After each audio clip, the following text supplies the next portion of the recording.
Now let me start on the worker who was on standby, who in the early hours of the morning was called to deal with the death of a man from suicide, found in the trees, alone on some open land. That worker who, having dealt with the immediate response, then reflected and thought about the true impact of managing that situation. He then fell to sleep for the rest of the week and never once slept well again when on his standby duties.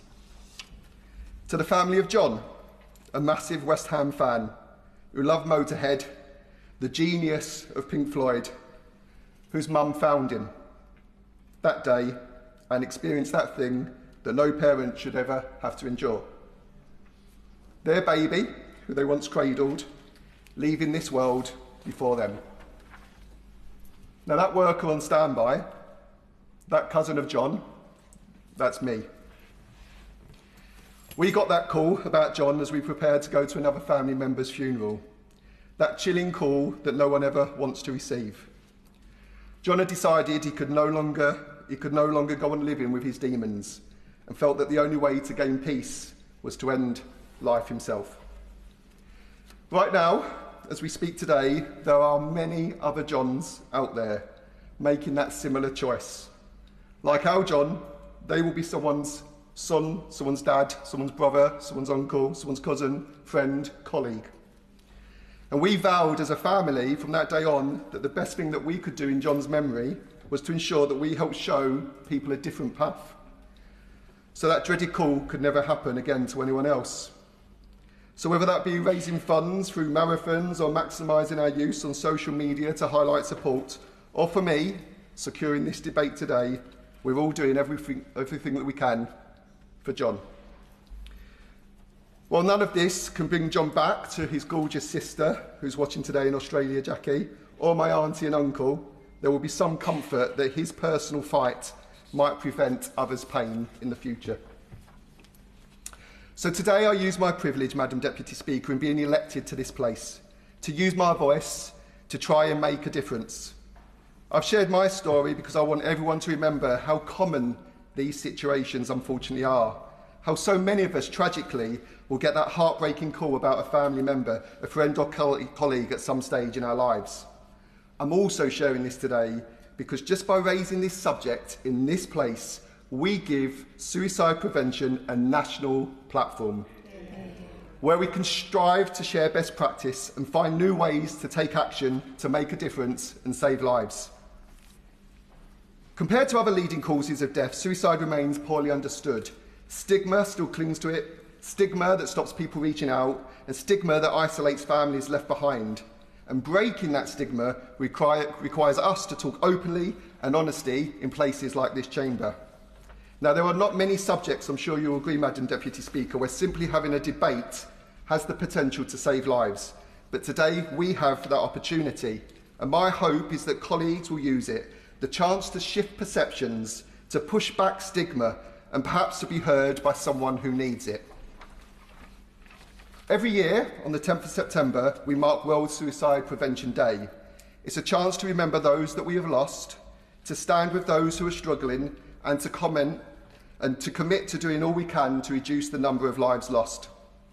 This year's theme, set by the Samaritans, is interrupting suicidal thoughts. And that is what we must do in this chamber.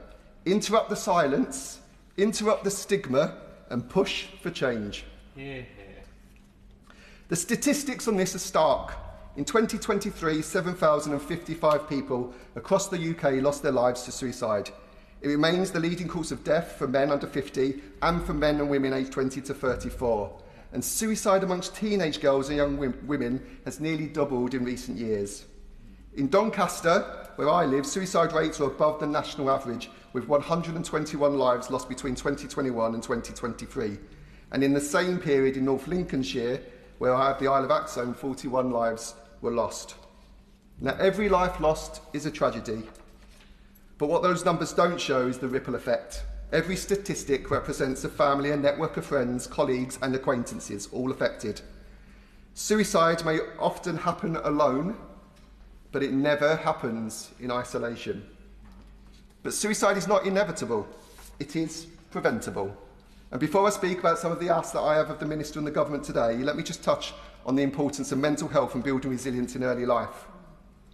Mental health problems often start to develop in our teenage years, and even if they don't reach crisis point until much later in life, we need to do something, and that's why we can't leave these conversations until it's too late. We need to start talking to children about mental health from an early age. Now, this has to be done carefully and in an age-appropriate way. But just as we teach our children about eating well and staying active to look after their physical health, we should also be helping them to build resilience and well-being for their mental health. Whether that's mindfulness, learning how to manage stress, or knowing where to turn if they need help. And just as importantly, we need to teach young people again at an appropriate time that seeking help with suicidal thoughts is not a weakness, that it's not something they need to face alone. It's a medical issue and it needs medical intervention and support. There should be no more shame in reaching out for mental health support than there is in getting a prescription for insulin or picking up an inhaler. Because if we can make those lessons part of growing up, we can give the next generation a far stronger chance of living a healthy, hopeful life. That's why it's so important that this government is committed to putting a mental health professional in every school, helping to build that early resilience and understanding. And that help is already in place for nearly 1 million pupils and will be there for every child in this Parliament. And at this stage, I just want to give a shout out to Me and Mine for their amazing work that they do in my area. Today, I want to concentrate on 3 key areas that I'd like the government to take action on. First, mandatory suicide prevention training for first responders and better mental health awareness across frontline services.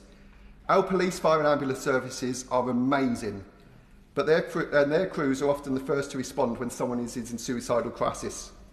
In the year up to March 2025, fire and rescue services were called to over 3,100 suicide attempts.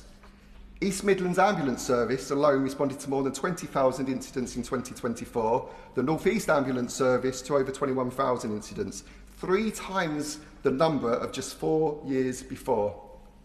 And the fact is, training on this matter just isn't consistent, and we've got an opportunity to do more. We know training works. Evaluations show suicide prevention knowledge, confidence and attitudes improve significantly after training. GPs who complete training are 20% more likely to identify people at risk. Equipping first responders with the skills to spot the signs, start a compassionate conversation and make an intervention will save lives. Second, better research into demographic gaps in suicide deaths. We know the risks are not evenly shared. Men are 3 times more likely to die by suicide than women, and men in deprived areas 5 times more likely. Too often, men are told to man up or tough it out. They are less likely to seek help, less likely to confide, less likely to access services until it's too late. But this is not just about how men are taught to act, but how people react to men seeking help. Research shows that 9 in 10 men who die by suicide had been in touch with a statutory service in the year before their death, whether that is at A&E, primary care, or even through the criminal justice system. Yet too many opportunities to help are missed. And if we are serious about tackling the biggest killers, as the government has promised, we need a clear, evidence-based programme of research into how suicide risk presents in men and how services can respond more effectively. Without that, the men's health strategy risks failing the very group it needs to help the most. But it's not just a gender gap. People in the most deprived areas are twice as likely to die by suicide. Autistic people face 3 times the risk of their peers. Gay and bisexual adults twice the risk. For trans people, the risk of a suicide attempt is 4.5 times higher. For trans people, nearly 6 times higher. There are huge differences in death by suicide across ethnic groups. There are differences across regions between different kinds of employment and educational background. These differences need to be studied and understood, just as we would for any disease that affected different demographics in different areas. And by studying the different demographics affected, we can learn about causes, the risk factors, preventative or protective factors, and paths to recovery. Third, Madam Deputy Speaker, a rapid and ambitious rollout of mental health hubs after next year's pilots. Now, these hubs could be transformative, local, community-based, accessible without referral or appointment. Exactly the kind of frictionless support we need to offer. When someone is suicidal, Every barrier is a potential barrier too far. No wrong doors, no delays. If someone asks for help, the system must help them. And alongside these, we must support the voluntary and community organisations who are already saving lives every single day. Samaritan's Mind, Andy's Man Club, James's Place, Men's Sheds, and local groups like the Jackson Hope Foundation and the Shed on the Isle in my constituency. They are providing the human connection that prevents suicide. Too often, though, they are left relying on their own fundraising. And if we're serious about prevention, I really think that government must partner with them, not to leave them struggling for survival. The government has committed in its manifesto to tackling the biggest killers, including suicide. It has committed to delivering the suicide prevention strategy. I urge ministers to go faster and further, and for some people listening today, time is already running short. Prevention is not just better than cure. For suicide, it is the only chance some people will ever get. Now, as I said, the theme for World Suicide Prevention Day is interrupting suicidal thoughts. That is our responsibility, each and every one of us, to interrupt with training, to interrupt with research, to interrupt with services that open the doors in every community. Suicide is not inevitable, it's preventable, and with the right action we can and we will save lives. On Monday, Madam Deputy Speaker, I will be carrying the baton of hope, taking part in a relay across my constituency alongside many others to raise funds and awareness for suicide prevention. That baton is a symbol, a physical icon of mental health, a reminder that hope can be carried, it can be shared, and it can be passed on to the next person. Our task in this House is to make sure that hope is met with action, so that fewer families face that grief for losing a loved one and more people find the support they need to live. Yeah.